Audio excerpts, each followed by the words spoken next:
Well, good morning and almost good afternoon to you. I'm going to just do a little bit of the introductory pieces, so feel free to keep on eating. At any point, if you feel like you didn't get enough food, I think we have plenty, so feel free to grab some more, get more drinks. This is an informal kind of setting, so feel free to grab more food as you need it. My name is Janine Brown, Dean of Bethel Seminary here in San Diego, and glad to welcome you today to this event. Creating a world-class workplace. We're so excited to have Bill Hoehn and Roy Inzunza here to talk with us about how they support Hoehn Motors employees in creative and meaningful ways. At Bethel, we're committed to fostering these kinds of conversations to help our students and our alums, our friends, to think theologically about their callings in their own work. And on that note, I just want to mention, if you came in and bypassed the first table other than signing up, we do have another event coming in December, and we've just received our flyers. So please grab one or more of those. Working Women with Purpose. It's a brunch seminar for working women to talk about some of these same themes. I don't want you to misunderstand and think that you're not invited if you're a man. You are invited. You won't be on a panel. We have 4 women on the panel, but we'd love to have men and women join us as we hear women's experiences of working and thinking about vocation, their calling from God as they work. And I'll leave the 4 people who will be our panelists as a surprise for those of you who grab the flyer as you leave. We are grateful today that Thrivent Financial has supported part of today's conversation, and it's my pleasure to introduce Lisa Sheevy, who is the Manager of Community Engagement at Thrivent Financial. Lisa and her team are passionate about working with Christians who desire to have a better relationship with their money.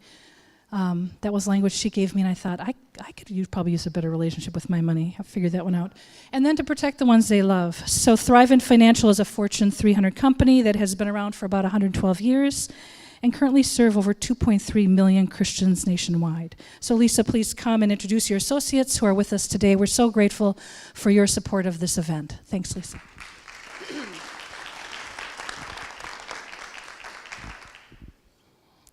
I'd like you all to indulge me for a minute. I know some of you are still eating, but I want to take you on a very short generosity journey with me. I want you to close your eyes. Put your forks down, please. Close your eyes. And I want you to think about what your community looks like if everyone in it had a healthy relationship with money. What do the nonprofits look like if they're fully funded? What does your family look like if you have a healthy relationship with money? Just want you to imagine that for a moment and think about how your community would be different if that were the case.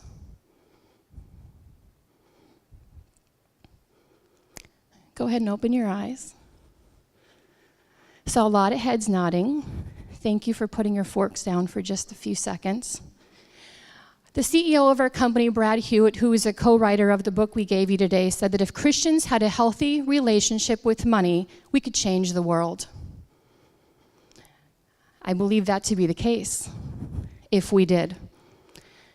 But how many of you in this room get super excited to talk about your money? The problem is that we don't, and it shows. Listen to this. 75% of Americans live paycheck to paycheck. That would mean that 75% of you in this room live paycheck to paycheck. 70% of Americans have less than $1,000 set aside in an emergency fund. 70% of marriages end in divorce because of money matters.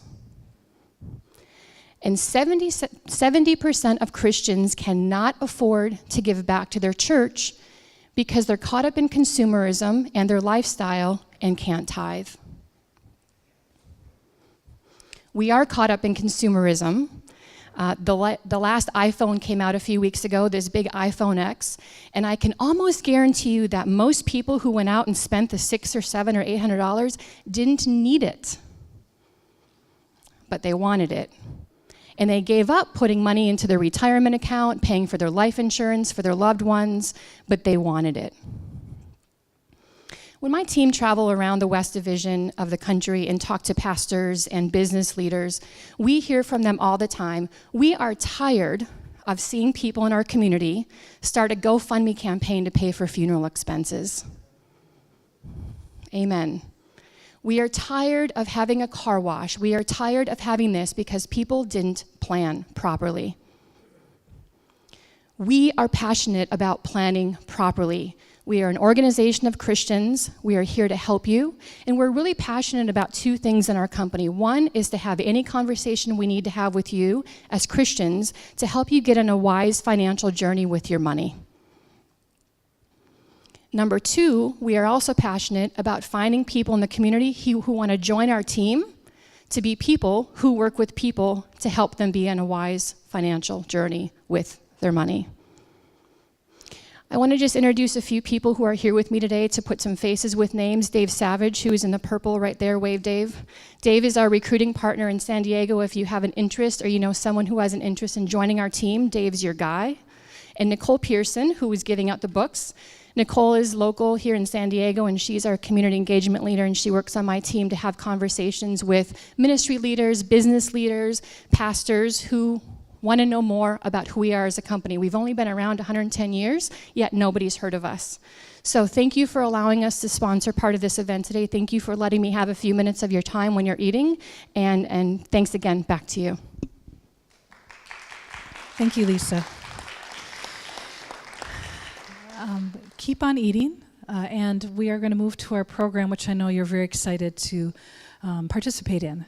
I would like to introduce Dr. Glen Scorgie, our professor of theology, who's going to be the interviewer for our time together, and he'll interview our guests. So thanks, Glen, for doing that.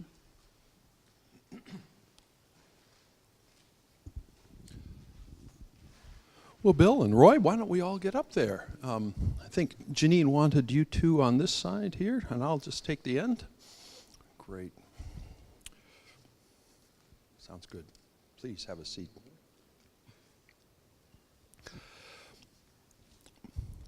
Well, it is a great honor to have these two individuals with us here at Bethel, and I just wanted to I know this will make you feel a little uncomfortable for me to give an intro, but allow me to just say that Bill, over on my far left and your right, is the president of Hoehn Motors in Carlsbad, California. You've probably seen the signs on the I-5, right?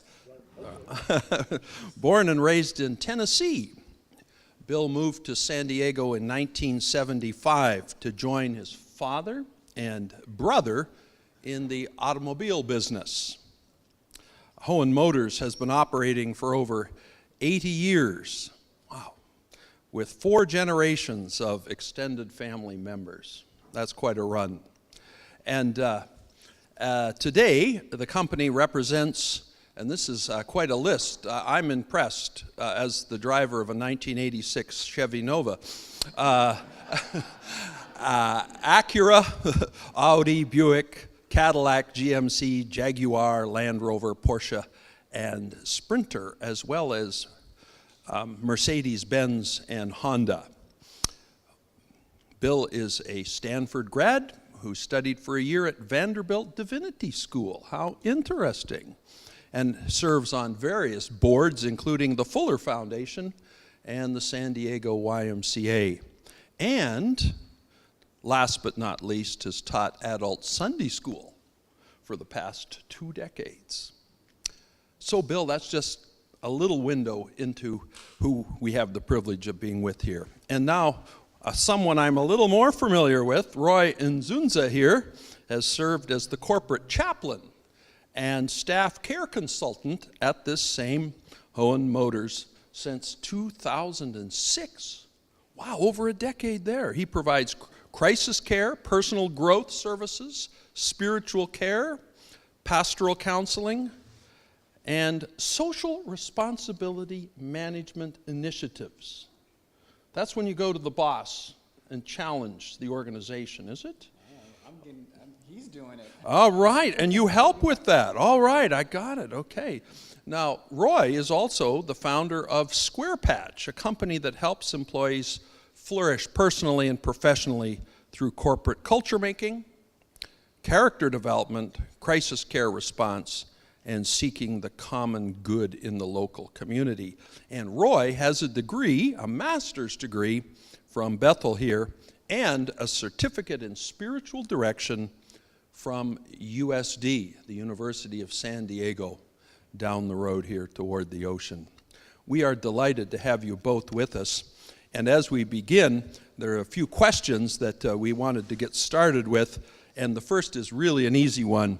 Briefly tell us about yourselves, supplementing or correcting these little bios I've just offered. Well, is this on? Everything you said was pretty much correct. I was fortunate to grow up in a home where my parents sent me to a church-related school for elementary, junior high, and high school.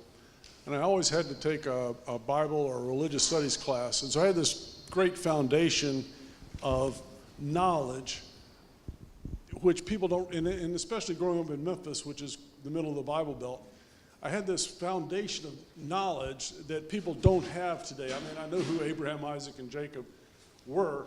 And today you meet somebody that says, Excuse me, Bill. Who is that guy? Who is that guy, Abraham? I don't know. Just take this one, Bill. I think it'll work better. I'll try to keep my hand from my mouth. Anyway, but I really wasn't born again. And I went to college. I went to Stanford.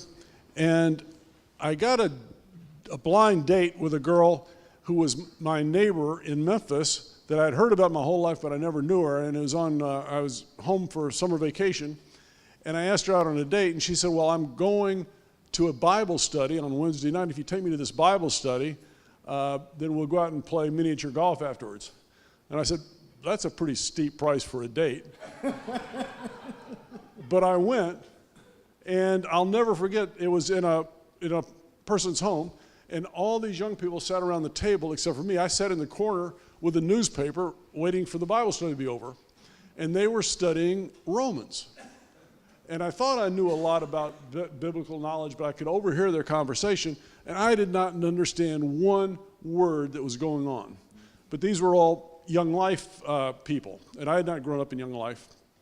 But as a result, Martin Luther King had been assassinated about a block from my dad's business in Memphis. The Vietnam War was going on. There was tremendous amount of divisiveness in our society. And I said, I don't know about Romans, but I do know that these people are happier, and there's a joy that they have that I don't have. And so I went back to Stanford, and I enrolled in a New Testament course. And it wasn't taught from a faith perspective, it was taught from a literature perspective. But one night, I was reading my assignment in the parallel Gospels, the parallel synoptic Gospels, and it went off a light that nobody could be saying these things that isn't God. And so I made a decision right there. And so I said, I started taking all the religious studies courses I could at Stanford. And then I decided I wanted to learn more. And so I enrolled in seminary at Vanderbilt Divinity School. Vanderbilt Divinity School was not a great place for me or for a spiritual seeker. But in any event, around spring of my first year there, I said, I think I want to do something practical. And so I enrolled, my wife and I at that time, and I ended up marrying this young woman. And she was still a senior in college. And after she graduated, we went off to an organization called a Christian Ministry in the National Parks. I don't know if y'all are familiar with that, but I would highly recommend that organization for students here to get really to explore ministry. But there's 300 students a summer from seminary and or college that spend the time in the U.S. National Parks, and they're provided with a job at one of the concessionaires. Anyway, that's a different story. But anyway, after about a year in the Christian Missionary National Parks in the U.S. Virgin Islands, I was sure I wasn't being called back to Vanderbilt. And I thought, well, maybe I'll go to Princeton or to Gordon Conwell, because I knew that they were more evangelical, and by this time I'd become more evangelical in my thinking, and I applied to them, and I got in. But by the end of the year, I decided, I really don't think God's calling me to pastoral ministry. It really scared me to death. I was sitting down there on the Virgin Islands, and I was leading Bible studies in a little Anglican church, and employees were coming up to me, and they were dealing with problems of sickness and marital problems and death. And I was 23 years old, and I felt completely out of my element, and I hadn't been trained in any of this. And so I said, I can't be a pastor. So I went back home, and I went into the restaurant business. And in 1974, my dad asked me, he had moved to San Diego, and he called me up and said, would I like to come in and go in the car business? And I said, I don't know, I've never been to San Diego, but I flew out here Christmas 1974. And Carlsbad at that time was really agricultural, and there was this startup car dealership that had gone broke.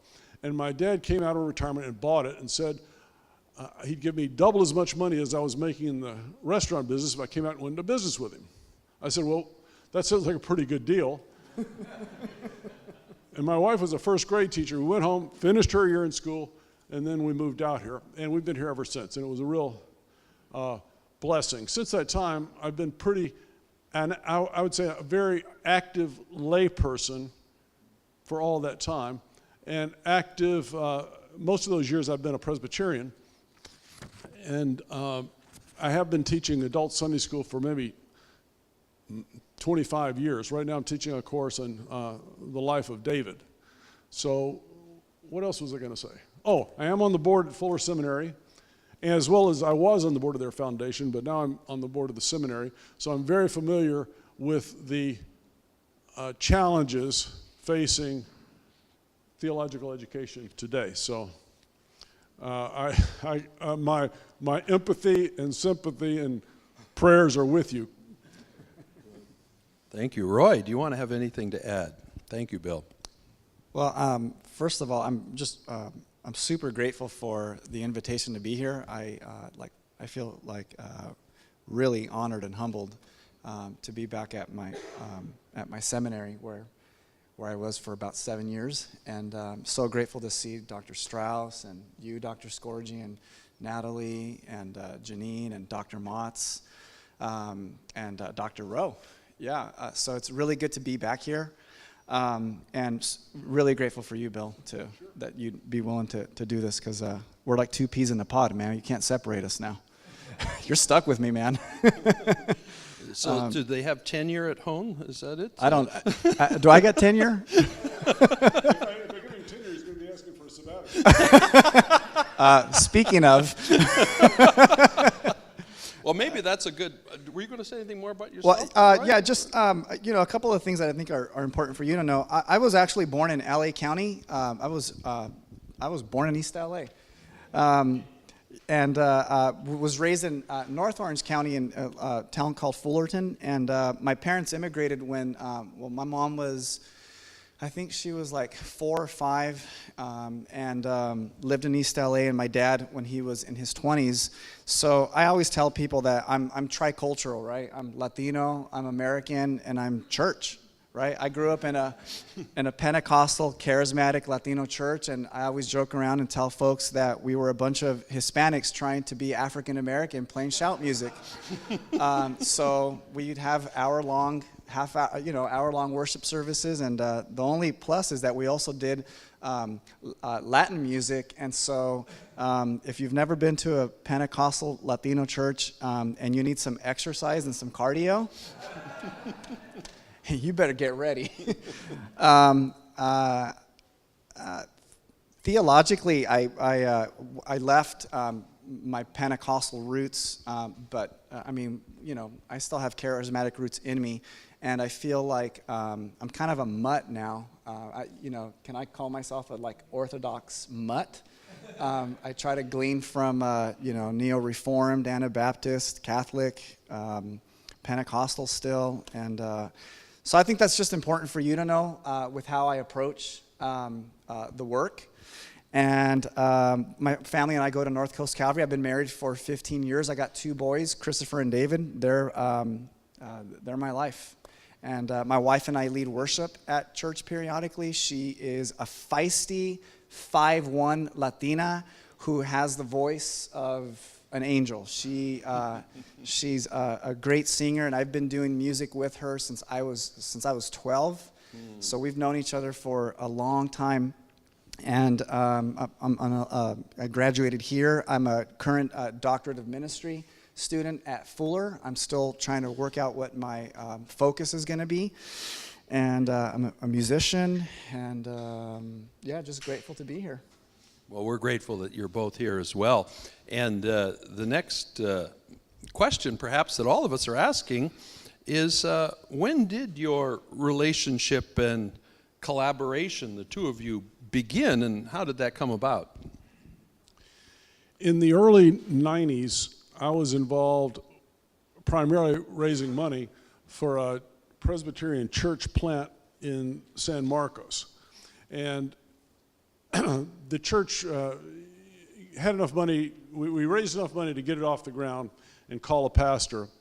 And after about 3 or 4 years, I think the presbytery decided it would fund that church on a declining scale for 5 years, and then it was supposed to be, hopefully it would be able to fly on its own, if I remember the plan. In any event, after 5 years, it couldn't fly on its own, and the elders at that church gave the minister a day off a week in which to supplement his income and raise enough money for medical insurance for his family and so on and so on. And he knew me because I had helped raise money for the church, and he came to me and said, "Hey, what do you know about corporate chaplaincy?" And I really didn't know anything. And he told me some things I should think about and some benefits and so forth. And he said, if you can just, I can give you 1 day a week, and if you'll be willing to pay me this amount of money. And I really, it was a ministry. I mean, basically I was just being charitable. And because I had helped get this church going, I had helped call this man. It was floundering. He got up to about 100 members, 120 members. And so I said, okay, let's do it. Well, he was kind of I'm not saying ADD, I don't have the psychological term, but peripatetic kind of personality. His focus wasn't long-term on most things. Is that a fair way to put it, Roy? Yeah, that's great. So he was there about a year, and he said, I really think I need to go on to other things. But by that time, he had become really a very necessary part of our corporate culture. And I said, well, you're leaving me high and dry. Can you have any other ideas to replace yourself? And he brought me a man who was an African-American guy who was a Pentecostal storefront preacher in Oceanside. And he and I hit it off well. But after about 6 months, we both determined that the corporate chaplaincy really wasn't his calling. He was more of an academic guy. He really enjoyed studying and preparing sermons and so forth, and he didn't have the personality. And that's what's interesting about this job. It really, I'm convinced, takes a unique type personality. He didn't have that. He said, I think I'm not the right guy. Well, by that time, the former chaplain had made a relationship with Roy, and he was mentoring you in ministry. And Roy, he said, I think Roy would be good at this job. And I think, what did I hire you for, like a couple of days a week? It was 1 day for like 2 or 3 hours. 1 day for 2, that's not, I wasn't that stingy. No, it wasn't. We were piloting. We were piloting. Anyway, Roy. You're not stingy. I'm full-time with you. He's full-time with me. And I'm sending him to get his master's and his doctorate. Yeah. So it's been a fantastic relationship, and I would say it's been the best investment I've made in my business over the last 10 years. And I'll be glad to get into why and wherefore of that, but I want to have Roy add to this question if he has something. You just Oprah'd me, man. You're making me cry. I mean, he kind of nailed the story. The only thing I'll add is that there was a little French restaurant where we first met, and I'm there sitting with my former mentor at the time, and this guy walks in, right? And, I just remember, he's got this big old hand, and, I go to shake his hand, and I stand up, and, Bill's a master class swimmer. He's swam the English Channel. He swam the Manhattan Channel. Is that Around Manhattan? Around Manhattan. I mean, this guy is, a big, broad shoulder guy, and here he just swallows up my hand, and I'm like, oh my gosh, what am I getting into? So it started with, honestly, it could have been 2-4 hours. I really don't remember, but it slowly, or not slowly, it grew from there. And I don't think I could have said the story any better than him. Well, this is fascinating how you kind of tumbled into this, but Roy, what drew you to it? Bill was performing charity. That was the initial part. But what about you? Why were you drawn to this somewhat unusual role? So I felt, we all have to think about what calling looks like, and how God calls and how He shapes and what our gifts are. And I wanted to go to Bible college right out of high school. And my dad said, my dad was a former Pentecostal preacher, and he said, don't do it. He says, go study computers. And he says, you will always have ministry. He didn't deny a call or anything like that. He just said, you need to go live some life. He says, ministry will always be accessible to you. Go get some skills and some trades. So I went to study computers. I wasn't really good at it, but I was really good with people.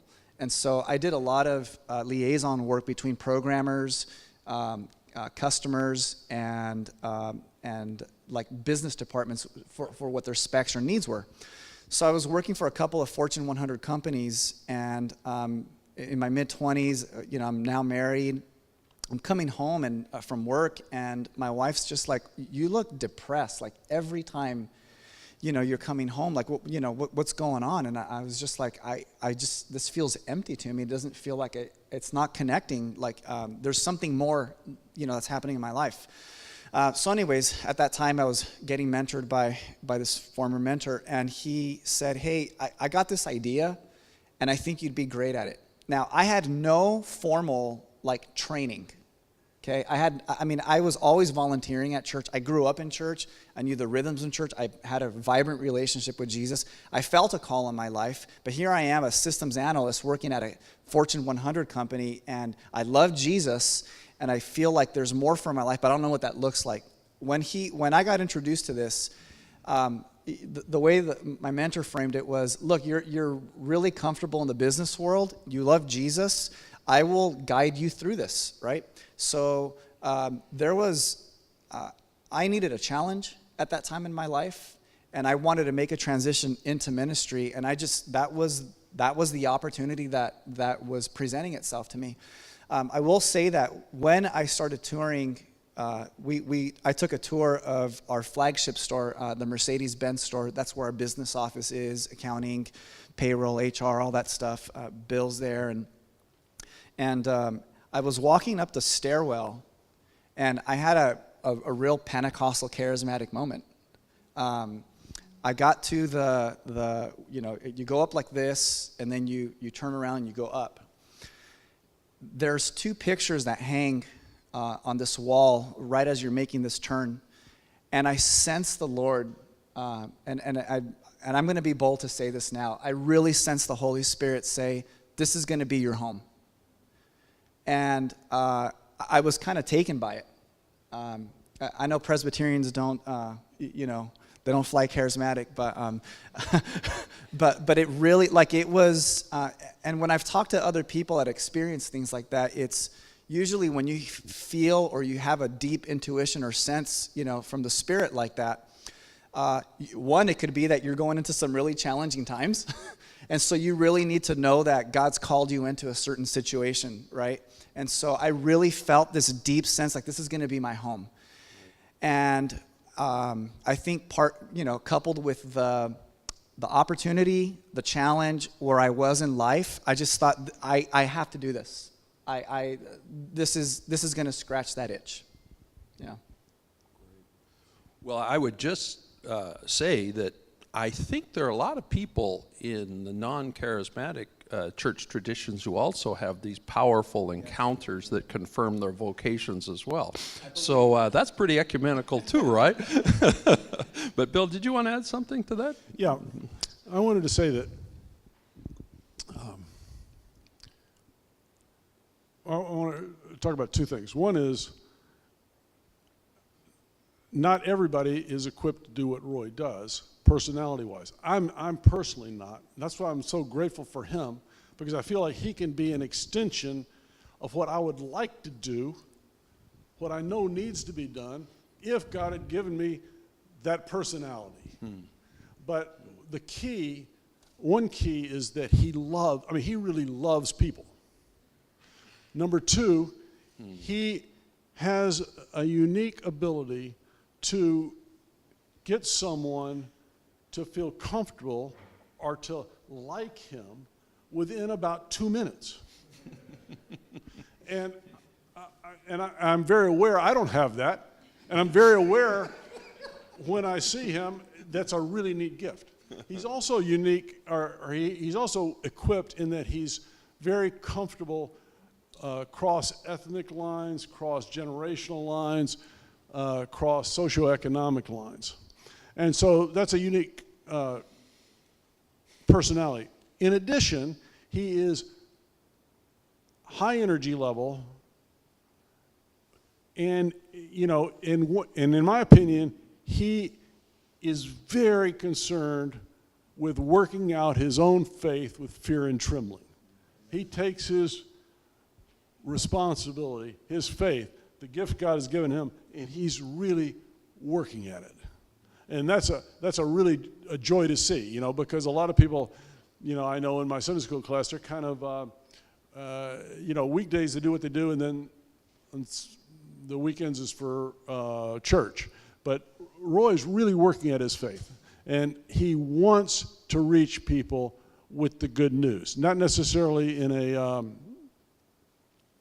proselytizing way, but it's amazing how many people he's known that have come closer to Jesus than you would have ever imagined. I mean, we've got 600 employees. It is a cross-section of North County society. And what I mean by that is there are people that don't speak English, that just wash cars for a living, that there are some relatively high demographic people. There's all kinds of levels of education. So it's a very cross section of people. And most people in our North County society, relatively unchurched society, most people, when things arise, sickness, the death of a loved one, a marriage problem, abuse in the household, financial crisis, maybe wanting to get involved in a service project. People who have been in church for a long time, like you and I, we kind of take it for granted. Well, of course there's somebody, I can go talk to my missions pastor if I want to go build a house in Mexico. I go talk to my pastor of visitation if I'm having sickness. He'll call on me in the hospital. I'll go talk to my pastor if I'm having questions about integrating faith and work, or integrating, doing a better job at parenting. But most people don't have anybody to turn to. And so it's astounding how many people, just through Roy doing what he calls flybys. Well, he goes and tries to greet everybody in this organization at least once every 2 or 3 weeks, just for 5 minutes. Some people want to talk, some people don't give him the time of day. But over the years, there's been some remarkable changes. We had a lady, the only complaint I've ever had about a chaplain in 10 years was from a lady who said she didn't appreciate a Bible study going on in her lunchroom. So Roy took the Bible study and went to a different room, okay? About 5 years later, she and Roy are best of buddies. We have a nominally Muslim manager from Jordan. Never talked to Roy about the gospel, was always friendly with you. His son, who was severely handicapped, died. He and his whole Muslim clan called on Roy to do the funeral service. And Roy said, "Why are you calling me? I'm not from your faith tradition. And if I do this, I'm going to have to do it from my own faith tradition." They said, "Roy, you're the man that's cared for me." And he did. We did a funeral for a Muslim family. I've seen him do at least a dozen marriages. 25 marriages. And how many funerals? 15, I think. How many hospital visitations? Oh, that's in the hundreds. Yeah. So there's a tremendous need out there, and if you're not in a church, that need goes unfulfilled. And so, and you may not turn to Roy the first time he visits you, but when the need arises, he's someone that they know they can turn to. We've been very active. Our problem now is that there's really 600 people. That's a big congregation in effect, right? And their family members. And so it's too much for one person. So Roy has to decide. He has to be very disciplined about how he spends his time. And so he does try to meet and greet people, just maybe not as frequently as usual. He sets up I think you're still trying to do like 5 or 6 hours a week of private counseling. He's doing, some Bible classes. He's done some Bible classes in Spanish. He does some, from time to time, parenting classes, how to be a better dad, how to be a better husband, how to be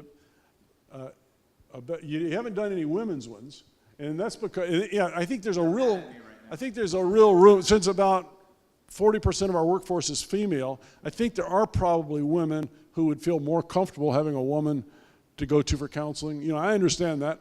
Just we're not in a position to hire another woman full time, but that's a need. We also give people a chance to get involved in community activity. It's astounding. I think we started off with, I don't know, you're all familiar with Amor. They build houses for people in Tijuana. Mm-hmm. A lot of churches partner with them and go down and build houses in Tijuana. So we've built about 13 houses. We sponsor families at Christmas, families at Thanksgiving for gifts. We serve dinner twice a year down at the Ronald McDonald House. All of these service projects, which Roy offers, and he's given it now. He's delegated it to other people in our company that love the service projects and put it together, and they coordinate it for him. But every one of them has sold out. So why is that? It's because if I'm in church, the missions pastor is saying, "Hey, next Sunday we're going to go down and serve food at the rescue mission," or whatever it is. We all have opportunities to do that. Most people don't know how to plug in. And most importantly, a lot of people are afraid to wander into a church. So once somebody gets to know Roy or participates in a class, Roy's got a tremendous relationship with pastors in the North County area. And he has been able to call a pastor and say, "Hey, this gentleman or this family wants to go to church.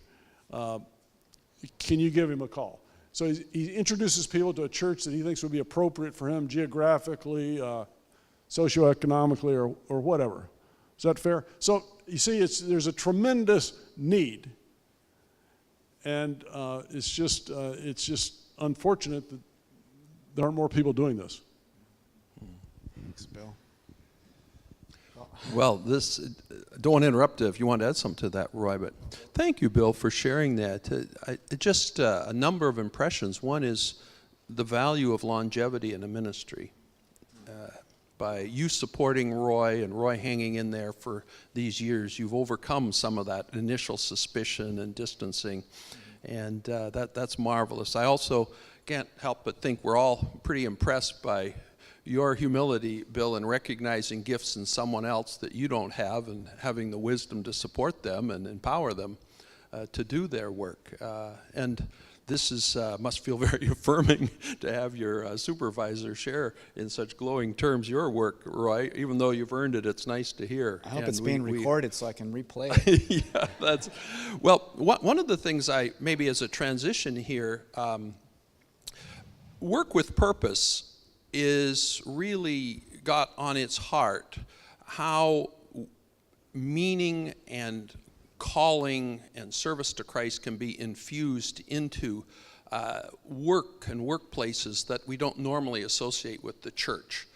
In my own family, as I thought about it, back in Canada, we are a family of car dealers, actually, GM car dealerships, and ministers. And when we have family reunions, it's assumed that purpose and meaning attaches to the underpaid ministers, and the car dealers, well, they get their satisfaction materially and financially. And that's kind of the way it was. And so I think it's particularly of interest to us, Bill, to hear from you and then from Roy, how you understand your work as a calling and a vocation. I mean, you're selling high-end cars to rich people or whatever, but also doing all these wonderful service things. But where does your sense of vocation come? You felt permission not to pursue the seminary track and the being a pastor. How's that worked out? Well, I'm pretty sure, I mean, I was right in my instincts that I wasn't called for the pastoral ministry. Sometimes I think I wish I had become a professor. I enjoy the teaching role, and I enjoy the study role. But all in all, I'm happy with what I'm doing. So I jotted down a few ideas relative to this question, so I'm not going to try to talk off the cuff because I'm not as good at that as Roy is. But fundamentally, I believe that my position as a business leader, owner, is a stewardship given to me by God, and my responsibility is to manage it in a way that ultimately honors Him. And it's very clear to me, I'm sure it's very clear to anybody who's in business, if any of you are, that the most precious asset my business has is its workforce. And my job as the CEO is to nurture that workforce, encourage that workforce, empower that workforce so that work is not a dreaded 8 hours a day, but if it's not necessarily Disneyland, at least it is a stable, fair, supportive place to make a living. And I really want my employees to flourish professionally and personally because they are key to my running a profitable, successful business. And so if a person, I believe that if a person doesn't work, and I told you Roy works at his faith with fear and trembling. I think if a person doesn't work at integrating his faith in his job, then he has a pretty shallow faith. And since the scriptures are very clear on the importance of integrity, of fairness, of not being abusive or taking advantage of those who are in a lower position than you are, then it would be schizophrenic to try to work in one world and worship in another world. Ooh, that's good.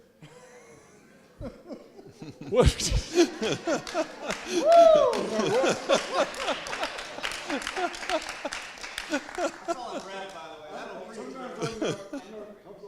Roy Pentecostal. I'm from God's frozen chosen. That'll Doing pretty preach, well. man.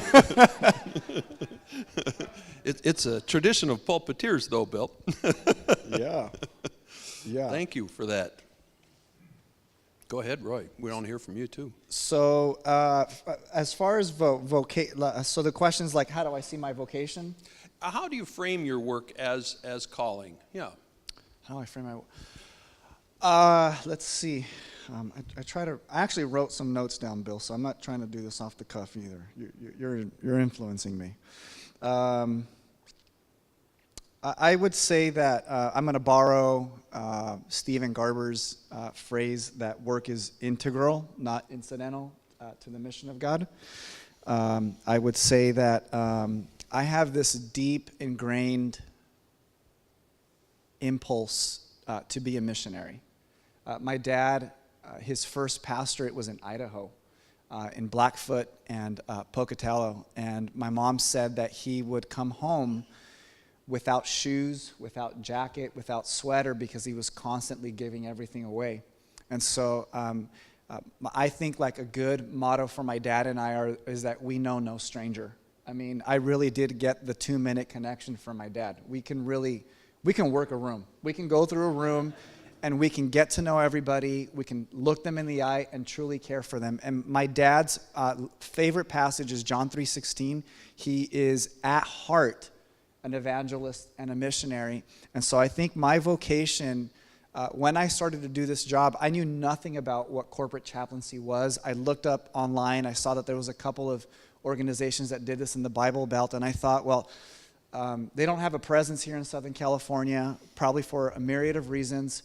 So I have to really approach this as a missiologist. I have to approach this as a missionary to say, I want to offer pastoral presence in people's everyday work and everyday life. I want to exegete Hoehn Motors culture. I want to exegete corporate culture in the marketplace. I want to be in the life material of people's lives. So for me, everything and anything that someone says is material, right? It's my job as a pastor to figure out how is the grace of God at work in this person's life, right? So if we think about this prevenient grace, this common good theology, right? That God is actively at work trying to redeem all of creation.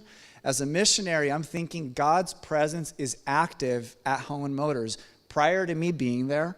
And so all I'm trying to do is say, God, how is grace at work in this person's life? How are they aware of it? How are they not aware of it, right? How are they fighting grace?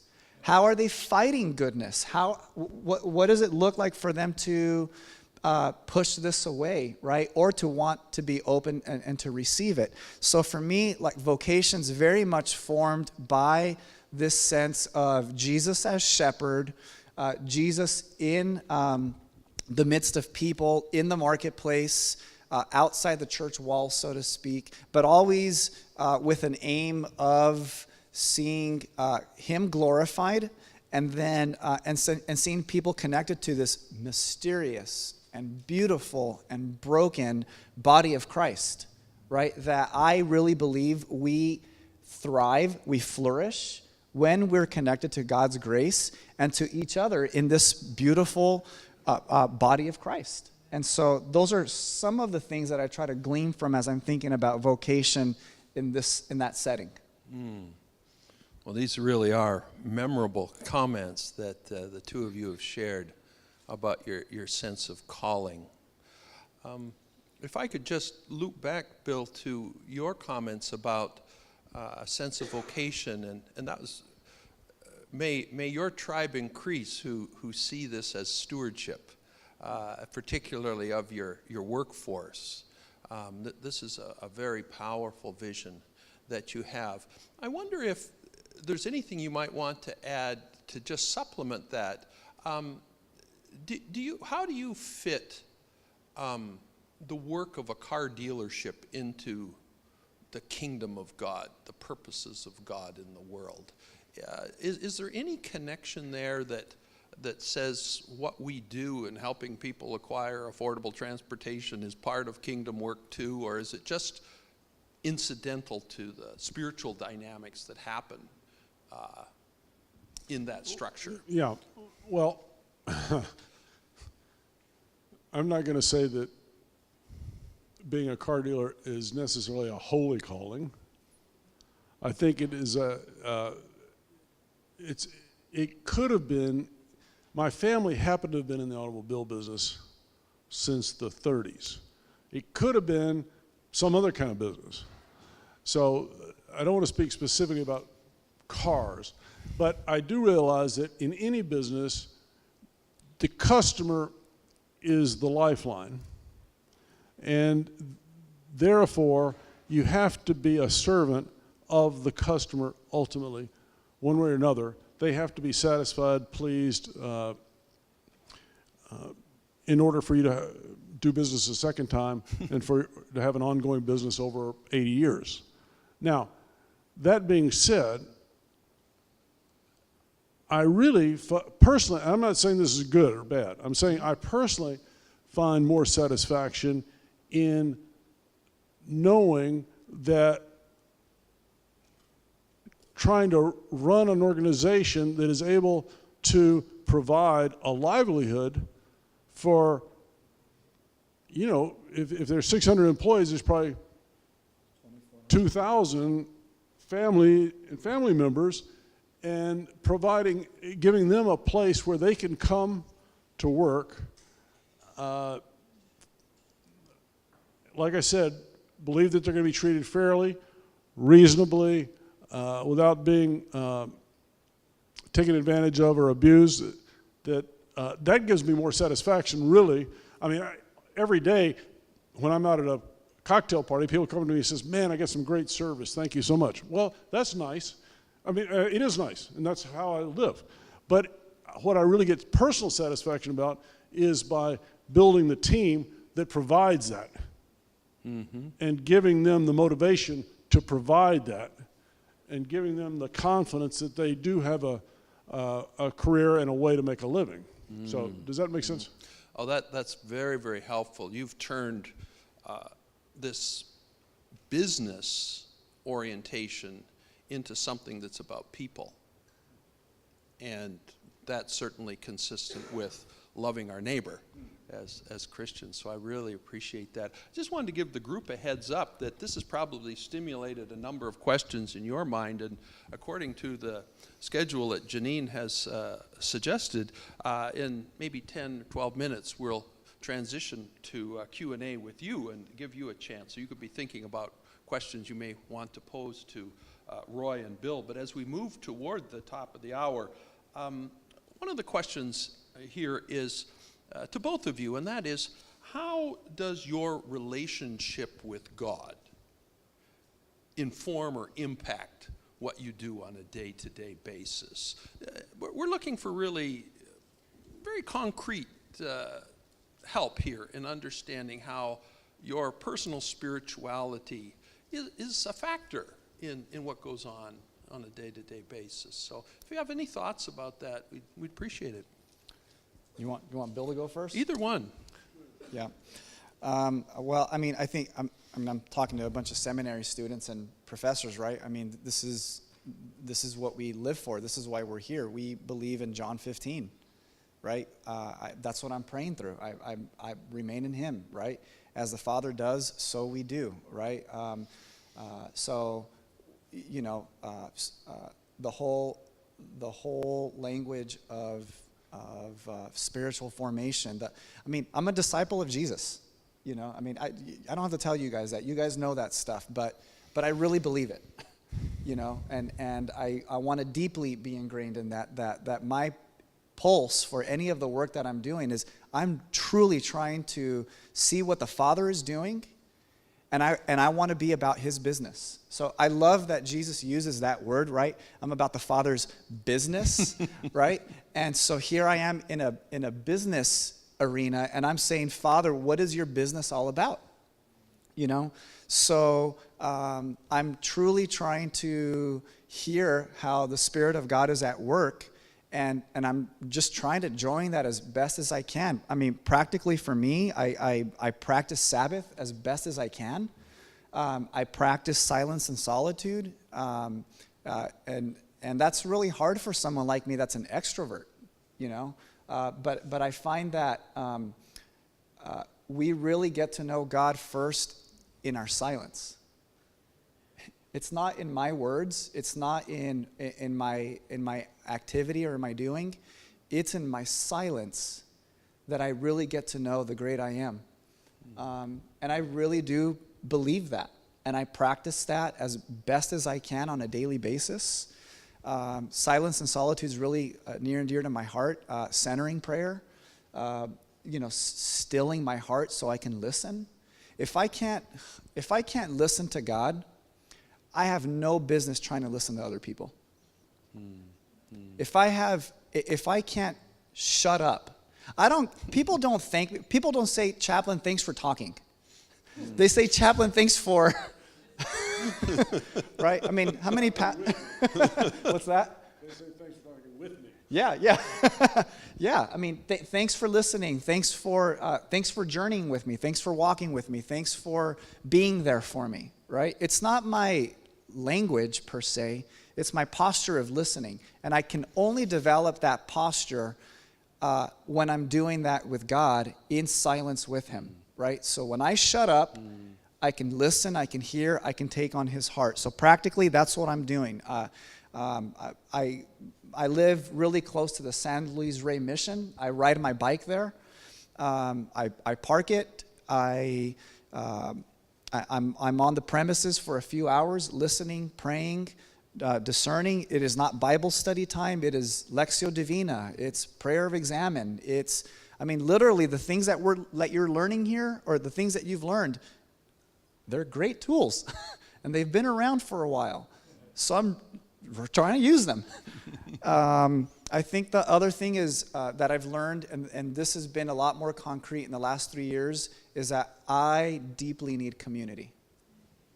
And I remember hearing this in all our pastoral care classes and self-care classes, and I have to be honest with you, I thought, that's for other people. That's not for me. I got this, I can, not that I'm a lone ranger, but I'll reach out to people. I can reach out. I can be vulnerable, but it's more than that.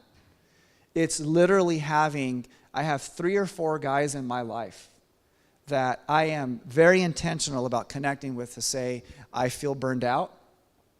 Here's my thought life. I'm confessing to them. And it's like a full, open heart. Here's everything that's going on in my life. I do not hide anything from these men. If I didn't do that, I would have burned out by now. And I was close to it. 600 employees, finishing up school, being a father, not really getting rhythms for this. So the rhythms are getting better, and really is more about self-care. I can't preach that enough. We need better self-care. We need to practice Sabbath. If we don't practice the Lord being the Lord of our time, we become lords of our time. And we make that an idolatry. It's idolatrous at that point, right? So practicing Sabbath is a huge mind shift and heart shift for me, that this is the Lord's time. And so I'm basically asking, how do I steward your time today? And if he says, you need to shut up, come spend some time with me, that's what I'm doing. So those are some of the things that are helping my relationship inform this work. Thank you. Thank you, Roy. I just had one thought, and that is the temptation for anybody is to say, and the reason I'm using this example is I just taught this lesson on Sunday, and from 1 Samuel. Give me, I want a king just like all the other people have, just like all the other nations have. We all want to fit in. We all want to be liked, and we all want to be like all the other nations, but we're called to be distinct.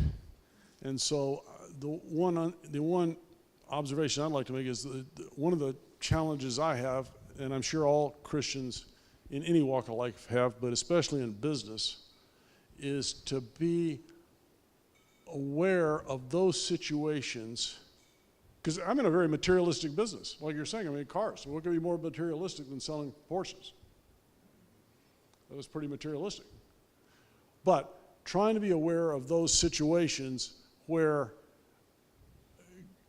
God is calling me to be distinct and separate.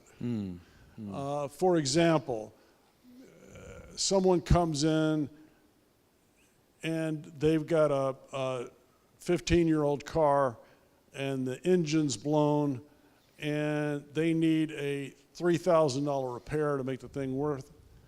My employees have got clear instructions that they are not supposed to repair that car. They're supposed to sit that person down and say, look, this car is worth $500 the way it sits. If you spend $3,000 on it, it's going to be worth $1,000. Do you really want to go that way?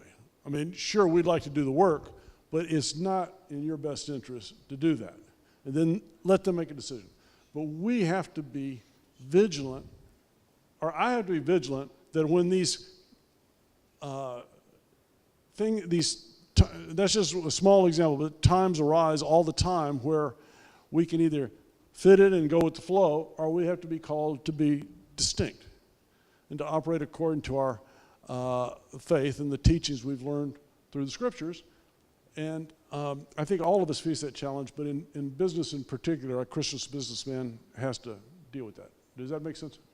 It makes perfect sense, and you're reminding us that you can get that right, but you have to stay vigilant to keep it right. Exactly. And what you didn't say, but I'm sure you'd agree, is that sometimes it takes courage. It really does. You know, our time. Sometimes you have to turn down business. Yeah. Well, that's that ethical integrity is certainly part of what the walk with Christ is supposed to mean, and that's what the world expects of us who name the name of Christ. Well, our time is almost gone, and so what I'd like to do, guys, is just conflate two remaining questions and let you just respond however each of you want to. But can I just lay out the two questions we had in mind, if time had allowed? What else would you like us to know about your experience of working with purpose at Hoehn Motors? And that's an invitation for you to just say whatever's on your heart. And then secondly, do you have any advice for people who are trying to integrate their work and their faith? So we're looking for any words of wisdom advice-wise, or anything we haven't covered in the Q&A and you just think it might be helpful to share about your experience of all of this. I don't want the lunchtime to go by and for me not to honor Bill. Bill's not someone that likes the limelight. I think traditionally there was a wave of time where business owners were viewed as materialistic and greedy, and that they were not doing kingdom work. I think that the theology of work, faith in work, work with purpose movement has been really great the last 12, 13 years to be able to highlight that God's call, giftings, and mission in this world absolutely, definitely involves work, right? So I want to publicly affirm Bill because in a lot of ways, his modeling of what faith and work looks like has revolutionized the way I view business owners and those that have wealth and those that are trying to steward it. Bill is an anomaly. There are not a lot of business owners that, I know that there's business owners that do that, but I feel like Bill is the prime example of what it could look like for a business owner to practice, to live out his faith in like proselytizing. So like sometimes people ask me, oh, so you work for a Christian business? And I say, no, I work for a business, and the owner happens to have a faith that is informing his business, but it is not a Christian business per se, right? I don't even know what that means. You know, like, did the business get baptized? Did the business like make a profession of faith? You know, I don't get that. I think this is where theology of work has really been helpful, because we see that business and work is fundamentally good. I mean, God makes it good in the book. I mean, I'm talking, you know this stuff, right? So fundamentally, business is good. It's how we steward that business. I don't think this is rocket science, and I know I'm in an academic setting, and so I'm going to poke and prod a little bit. I think in some ways we've conflated or overinflated theology of work, and we need to keep pushing it so that it does become a little more practical. And so instinctively, I think we know that business ought to be good. So I want to honor Bill, and I would not be here today if it wasn't for this collaborative effort with him. I've told him this before. He has changed the trajectory of my life.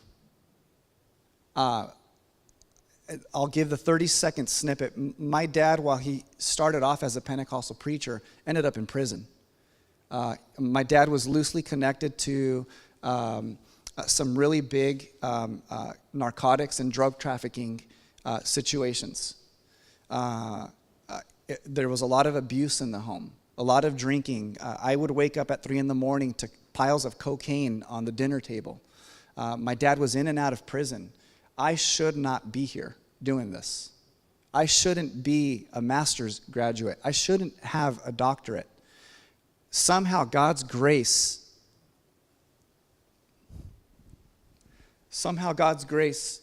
got a hold of my life.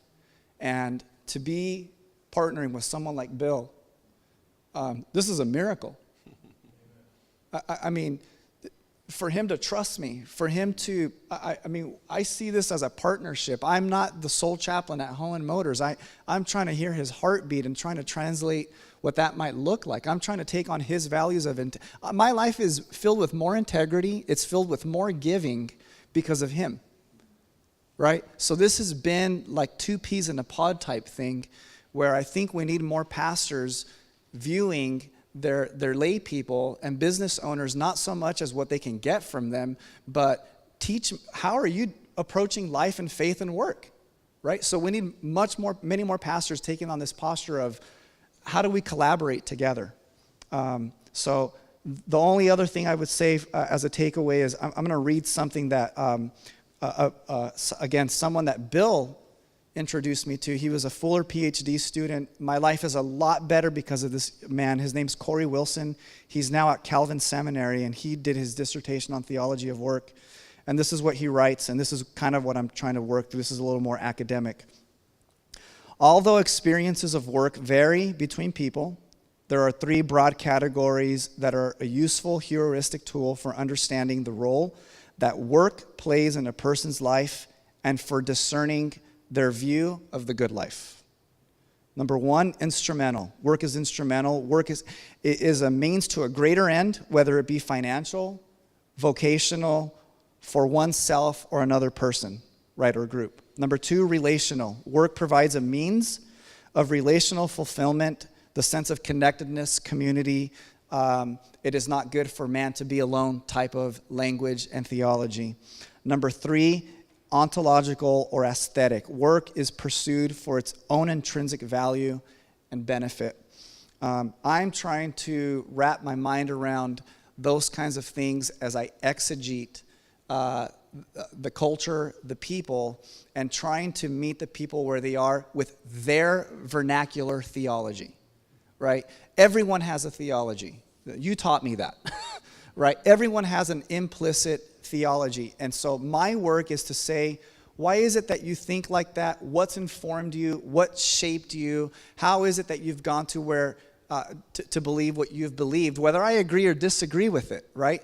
And to try to mind them and sometimes even gently contradict what they're saying and saying, I wonder if there's an alternative, right? I mean, I can give you countless stories of what that could look like, but those are the conversations that I'm having with people, and that's why seminary, theology of work, work with purpose, these kinds of things are helping me to be a better pastor in these situations. So I'm trying to mine what's happening in people's lives in order to say, that looks like grace at work.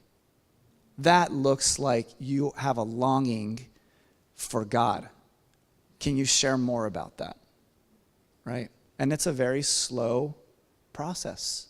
And so I'm grateful that I've been able to stay committed to that process for the last 11 years. Amen. So, thanks. Thank you. Thank you.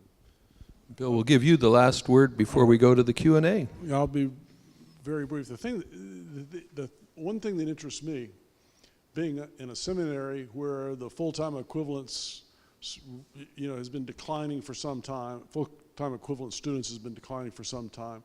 Tremendous. Now there's more people, online students in Fuller than physical students. There's fewer churches are requiring an MDiv degree. You know all the statistics I could quote you. You all know probably better than I do. But the fact is, Roy's saying there aren't many people like me who recognize this need for the workplace, and I don't think he's right about that. I think there are quite a bit more than you think. I was at a Fellowship of Christian Athletes dinner last night, and there was this guy there from a lumber company. Did you meet with him? No. J.W. Redwood? Well, anyway, he said he'd heard about our program. He says, I'd like to do something like that. I just don't know, I don't know what the legalities are. People are afraid of the legalities of having a Christian pastor, chaplain. They're concerned about what's appropriate in the workplace and what's not. But people in my position, there are a lot of them that want to do it and are attracted to it and see something neat about it. They just don't know how to go about it. And so it happened to me just on happenstance because of this man we were talking about. But there's got to be some way in that seminaries can get the word out, or I don't know how we get the word out, but we need to get the word out.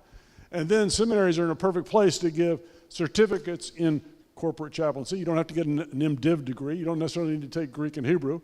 But if you have this calling, I think there's a great opportunity. I mean, the fields are ripe, right? There are way more people out there who aren't in church than who are in church.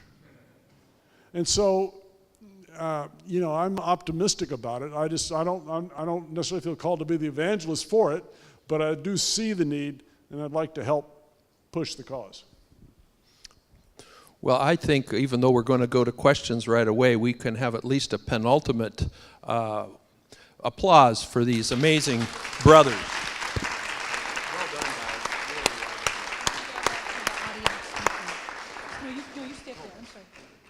Okay, all right. So we'll do some Q&A. So I'm going to bring the microphone around, and I see a hand already, and then you all have to share the one mic for three. That's a little trickier, but here we go. Thank you very much. My name is Maria Keckler. I really appreciate your stories. They're just so inspiring. But one of the things that I was so inspired is I recently became connected to an organization called Marketplace Chaplains.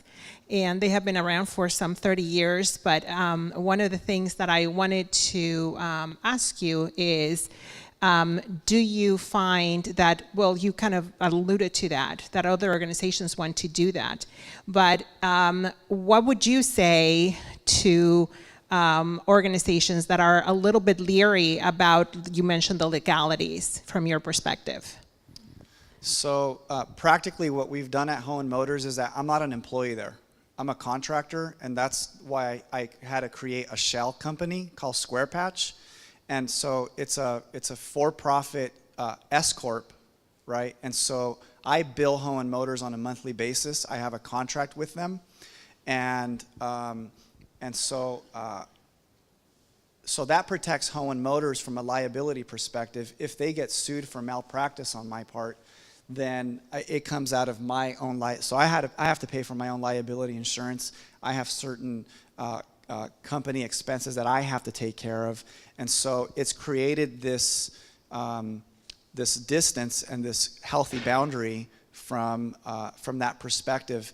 Secondly, and this is just secondly, it's really helped employees to feel like, oh, so you don't work for the company per se, and so like you don't have to I can't report anything, everything's confidential. So confidentiality, liability insurance has really helped to kind of bridge that fear of, am I going to get sued? Should I have something like that here? The other thing that I'm kind of toying with right now, and these are just ideas, is that I've thought about not calling myself a corporate chaplain, or if I'm training somebody else, right, to maybe consider them more like an employee care consultant or staff care consultant. Obviously, with a Christian business, not with a Christian business owner, with a business owner that has a faith background, it's going to be a little easier for them to buy into it because it's a privately owned company, which Hoehn Motors is. So they can, to a certain extent, Bill can do whatever he wants, right? If it's public, that's a little different. You have shareholder issues. But we have put a couple of things in place, like, again, I'm not an employee there, that have helped mediate some of those issues. And I work really close with HR and compliance, and so I'm constantly trying to keep up with California law, and there's really nothing in California law that prohibits a service like this. And we got trained here as chaplains. We have to provide care for people with faith, non-faith, and interfaith and diverse faith, right? So I just think that's good missiological hat to wear anyway, right? So I tell people up front, that's how we're trained, and so we're not here to proselytize folks. We're here to provide employee care. A couple more questions on this one, and then I'll come over that way. Bill, I'd like to ask, if you were speaking to business owners, other car dealers or this other company, and they say, well, where's the value in this? I mean, I know you can buy a new lube machine or redo your computer, and that adds value to the company, but how would you express, how does this add value to our business? That's easy question. No, I'm glad you asked that question. The reason, if I've been sitting across the street from one of my competitors, I would say that the benefit obviously we're not the Garden of Eden. We've got problems and dissatisfaction just like any other organization. But a happy, contented is maybe not the wrong, peaceful workforce that is taken care of, and everybody has issues from time to time. And if people who feel like there's somebody has their back, not just that if they do their job well they're going to get a paycheck, but who also cares about their families, their health, their relationships with their families, their relationship with God, their relationship with the community, I think it pays tremendous dividends in terms of the stability of your workforce. And the stability of your workforce, as I was saying, is key, number one key to success. Does that make sense? Yeah. So it would pay dividends. The Toyota dealer in Carlsbad, Toyota Lexus, she's had chaplains, and she's a firm believer in it too. I think there are more people out there, if they just had the courage and knew the angles, that would be willing to do that.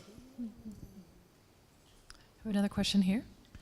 May I just interrupt and say that our schedule will require us to wrap things up in about 5 minutes, and I'm going to turn the mic over to Justin Irving in a moment, but just to frame our time here.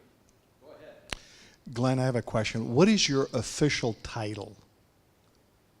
You mean Roy? Yeah, Glenn? I'm sorry. It's Roy, I'm sorry. Yeah. I apologize. Roy, what is your official title? Corporate chaplain. You actually have the official title of corporate chaplain. Uh-huh. Now, so you have an office at corporate headquarters. I have, yeah, and I do counseling there and study there. Chaplain on the door. Corporate chaplain, okay. Yeah. Thank you. Yeah, I thought he was asking for your title. Doctor. Other questions? Are there any other questions you'd like to ask?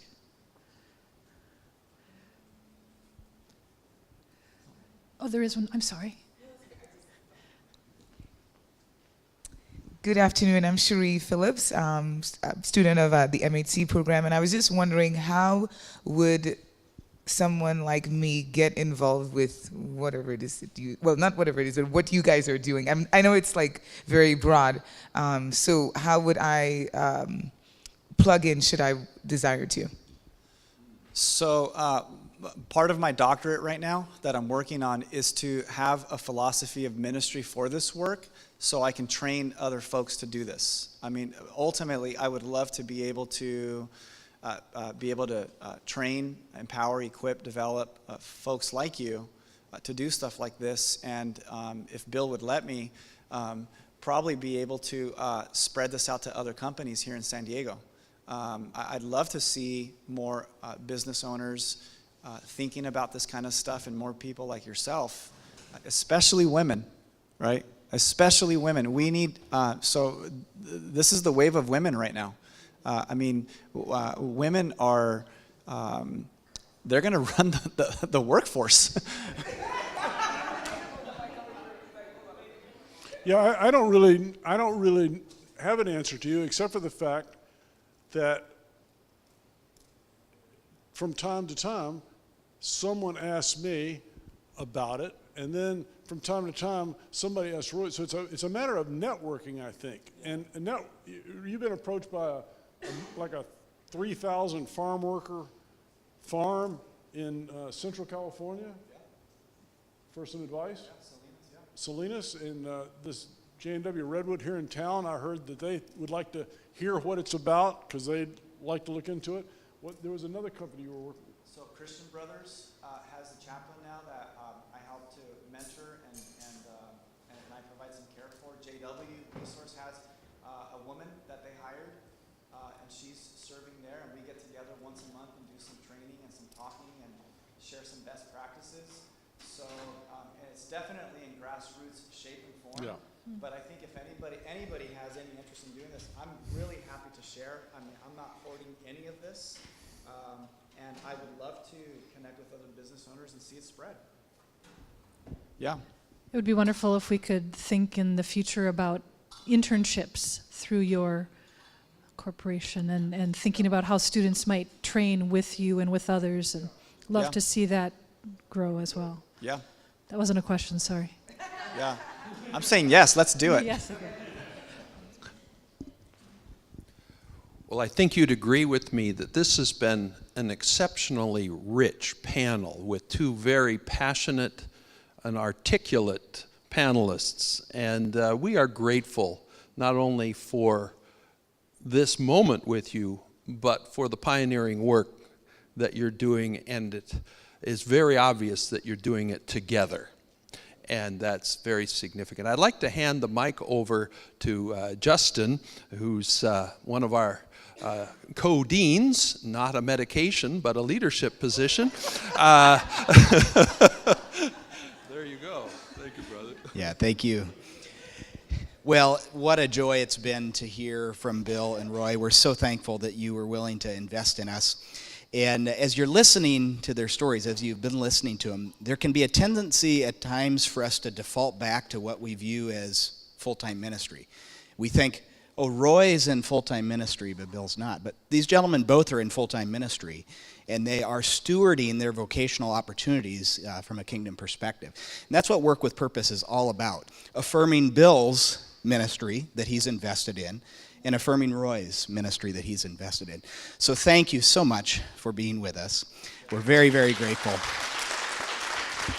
Blessings to you. Thanks.